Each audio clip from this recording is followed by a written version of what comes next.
ప్రస్తుతం మనతో పాటు అన్నవరపు తిరుపతి మూర్తి అవధాని గురుగారు ఉన్నారు. వీరితో ఈ రోజు కొన్ని విషయాల్ని మనం చర్చిద్దాం. గురుగారు నమస్తే అండి. ఓం శ్రీ మహాగణాధిపతయే నమః. గురుగారు మీరు అంటున్నారు 900 మందికి ఆల్రెడీ మీరు శివలింగాన్ని పంచారని చెప్పి, ఇంకా 11,000 మందికి పంచాలని చెప్పి మీరు సంకల్పించున్నారు అని అంటున్నారు కదా.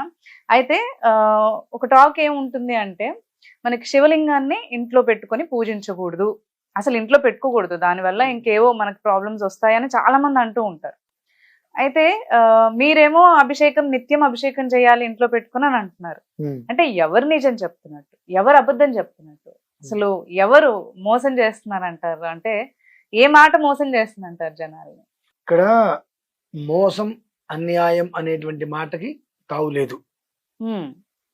వాస్తవాన్ని గ్రహించలేకపోవడమే మోసం, వాస్తవాన్ని వినకపోవడం అన్యాయం, వాస్తవాన్ని అనుసరించకపోవడం ద్రోహం. ఈ మూడు ఎవరు చేస్తున్నారమ్మా? జనాలే చేస్తున్నారు. ఎందువల్లనంటే మీ అందరికి చెప్తున్నా వినండి. శివరాత్రి వస్తుంది, ఎవడో ఎల్లయ్య గన్నయ్య కట్టయ్య ఎవడో చెప్పాడని చెప్పి శివలింగాన్ని ఇంట్లో పెట్టుకోవద్దనేటువంటి ఒక దురాచారానికి స్వస్తి పలకండి.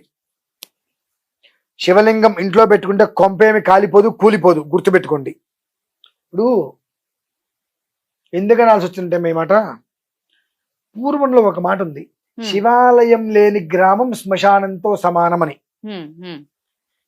శివాలయం లేని గ్రామంలో ఏ ఒక్క పీఠ సన్యాసులు కానీ ఎవరైనా వచ్చినా ఆ ఊర్లో నిద్రించరు అని ఒకటి ఉంది. శివాలయం లేదు అంటే ఆ ఊరు శ్మశానంతో సమానం అని చెప్పి పూర్వం నుంచి 100 సంవత్సరాల నుంచి ఆ పదం ఉంది.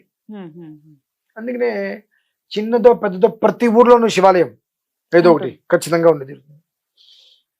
మరి ఊర్లో శివాలయం లేకపోతే ఆ ఊరు శ్మశానం అవుతుంది అన్నప్పుడు మన ఇంట్లో శివాలయం లేకపోతే మన ఇల్లు ఏమవ్వాలమ్మా? మరి ఎందుకు వచ్చింది అంటారు గురుగారు? ఆ మాట ఎందుకు వచ్చింది? అసలు ఇంట్లో పెట్టుకోకూడదు, నిత్యారాధన చేయకూడదు, ఏమీ తెలియక తిన్నది అరక్క ఏదన్నా ఒక విషయంలో మభ్య పెట్టాలి. ఎందువల్ల వచ్చిందంటే, ఇంకా వాస్తవం చెప్పాలంటే, ప్రతి ఇంట్లో అంత శివలింగాన్ని పెట్టుకుని ప్రతిరోజు ఓం నమ శివాయ ఓం నమ శివాయ వాళ్ళకు వచ్చింది దాంతో అభిషేకం. ఇప్పుడు భక్త కన్నప్పున్నాడు, ఆయనకి ఏమొచ్చు? ఆయనకి ఏమీ రావు. ఆ కన్ను తీసి స్వామివారికి పెట్టాల్సి కాలు తీసుకొని స్వామివారి మీద పెట్టి చేశాడు అంటే ఆయనకి తెలీదు, ఆయనకి భక్తి ఉంది, ఎలా చేయాలో తెలియదు కాబట్టి ఆయన తోచుడు చేసుకున్నాడు. శివుడు ప్రత్యక్షం చేయడం లేదా? సో ఈ రకంగా ప్రతి ఇంట్లో అంత శివలింగాన్ని పెట్టుకొని ప్రతిరోజు ఒక 10 నుంచి 15 నిమిషాల సమయం పెట్టుకొని కానీ ఆరాధన చేసుకుంటూ కూర్చుంటే ఏ ఒక్కళ్ళకి కూడా ఎలాంటి కష్టాలు నష్టాలు రావు. అప్పుడు ఏంటంటే ఈ గ్రహ బాధలు కానీ ఏమీ ఉండవు. ఏమీ ఉండనప్పుడు మాకు భుక్తి ఎలా వెళ్తుంది? అదే మీకు ఇంట్లో పుట్టినరోజో పెళ్లి రోజు వస్తే ఫంక్షన్ చేసుకొని వ్రతాలు చేసుకొని పిలిపించుకుంటారు. అవన్నీ కాకుండా రోజు ఈ ఆరాధన చేయకుండా ఉంటే ఎప్పుడు ఏదో ఒక సమస్య నెత్తి మీద జరుగుతూనే ఉంటుంది.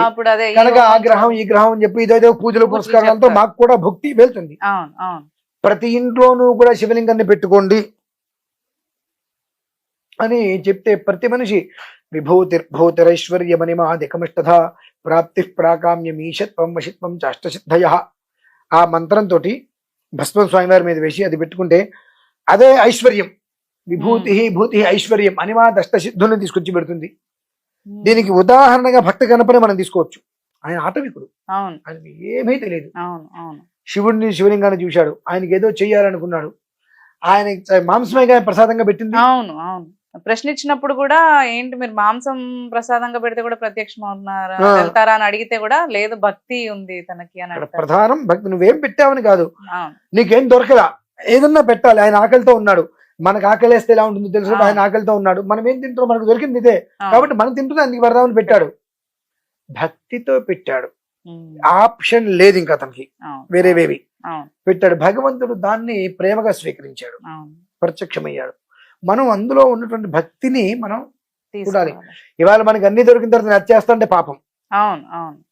ఇవాళ మనకి అన్ని దొరుకుతున్నాయి. Correct. దొరికినప్పుడు భక్తికైనా పరాజ చేశాడు కాబట్టి నేను ఇలా అవును. చేస్తాను, అది పాపం. కొంతమంది అలాగే మొండిగా అంటారు నాన్ కర్మ వెజ్ తిని ప్రార్థన కూడా అనుభవిస్తారు, అదే కర్మ ప్రార్థన అనుభవిస్తారు, అది వేరు.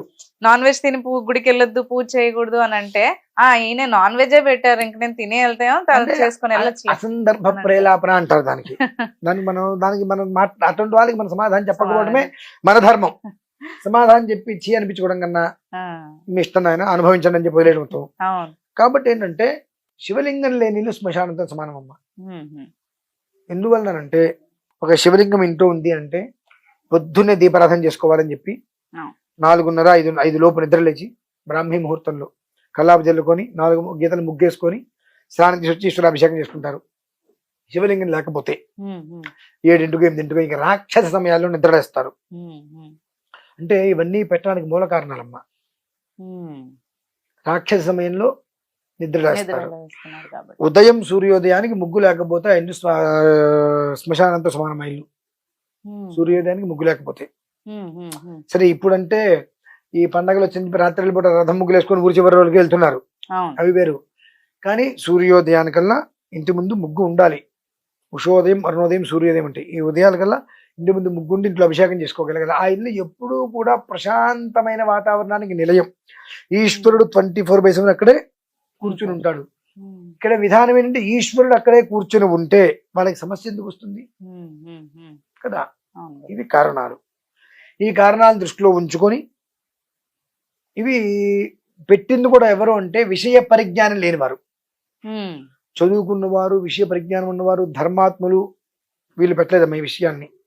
మిడిమిడి జ్ఞానం ఏదో సగం, ఇవాళ చాలా మంది ఉన్నట్టుగా సగం తెలిసేసుకొని భయపెట్టేసి బ్రతికేయాలి మనం అనుకున్న వాళ్ళు ఏం చేస్తున్నారంటే వీళ్ళు నిత్యం అన్ని చేసుకుంటే మాకు ఎక్కడిది.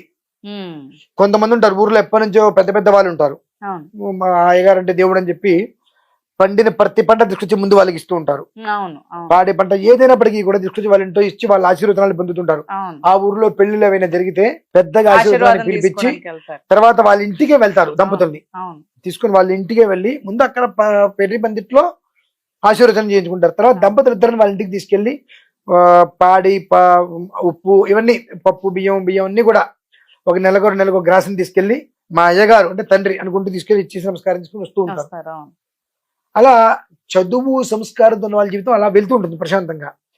అది లేకుండా ఇంగ్లీష్ చదువు చదివి అది ఉద్యోగం రాక ఇష్టం వచ్చినట్టు తిరిగి రోడ్ల మీద ఎలా బ్రతకాలి తెలియక ఇది ఉంది కదా అని చెప్పి ఇందులోకి వచ్చిన వాళ్ళు చాలా మంది. అటువంటి వాళ్ళందరూ కూడా భయపెట్టే రీతిలో శివలింగాన్ని ఎలా పెట్టుకుంటారు. ఎలా పెట్టుకోవడం ఏంటండి, ఆ శివలింగాన్ని తీసుకొచ్చి ఇలా పెట్టుకుంటాం ఇంట్లో. పెట్టుకోకూడదు, కర్మ రాకపోతుంది. నీ ఇంట్లో నువ్వు ఎందుకు పెట్టుకున్నావు, నీ ఇంట్లో నువ్వు ఎందుకు పెట్టుకున్నావు. నియమ నిష్టలు ఎక్కువగా ఉంటాయని. ఏమున్నాయి నీకు నియమ నిష్టలు, ఏమున్నాయి నీ ఇంట్లో నియమ నిష్టలు. కొంతమంది రీసెంట్ గా నాకు ఇటువంటి వాళ్ళు పరిచయం అయ్యారు. నియమ నిష్టలు అంటే ఏంటి చెప్పు, ఒక మాట చెప్పు. ఏం చేయగలుగుతాం. ఇవాళ నేను ప్రతిగ్రహణం లేకుండా బ్రతుకుతున్నా అంటే ఏదన్నా ఎవరికైనా పూజ చేయిస్తే పూజకి అయ్యే ఖర్చు మినహాయిస్తే నేను చేసేందుకు ₹1 కూడా నేను దక్షిణ తీసుకోకుండా బ్రతుకుతున్నా. ఇవాళ అపాయింట్మెంట్ అనేటువంటి దానికి నేను తీసుకుంటాను. నేను నా సర్వీస్ నీకు ఫ్రీగా ఎందుకు చేయాలి, తీసుకుంటున్నా. కానీ ఒక మంత్రబలంగా దగ్గర ₹1 తీసుకోకుండా నేను ప్రతిగ్రహణ లేకుండా ప్రశాంతంగా నేను బ్రతుకుతున్నా. భగవంతుడు నాకు వరం ఇచ్చాడు, మనం అలా బ్రతకగలుగుతున్నావా అంటే ఎందువలన వచ్చినాయంటే కేవలము కూడా చదువు సంస్కారాన్ని నేర్పుతుంది, విద్య వివేకాన్ని ఇస్తుంది అంటారు. ఆ రెండు లేకుండా ఏం చెయ్యాలో తెలియక పంచకట్టేసుకుని మెల్లో యజ్ఞోపేతం వేసేసుకుని మనం కూడా పంతులు గారు అనుకుంటారు మనం ఏం చెప్తే జరిగిపోతుంది అనేటువంటి కొంతమంది ప్రబుద్ధులు చేసినటువంటి దరిద్ర పనికి ఇవాళకి అది ఒక ఇదిగా గుదిబండలాగా మారిపోయింది. అది మార్చుకోవాలి, మనం అర్థం చేసుకోవాలి. ఇప్పుడు కూడా శివాలయం లేని గ్రామం శ్మశానమైందంటే అది లేని ఇల్లు మనది శుభ మంగళ గృహం ఎలా అవుతుంది. ప్రతి ఇంట్లో శివలింగం ఉండి తిరగాల్సింది. అలాగే గురుగారు, ధన్యవాదాలు.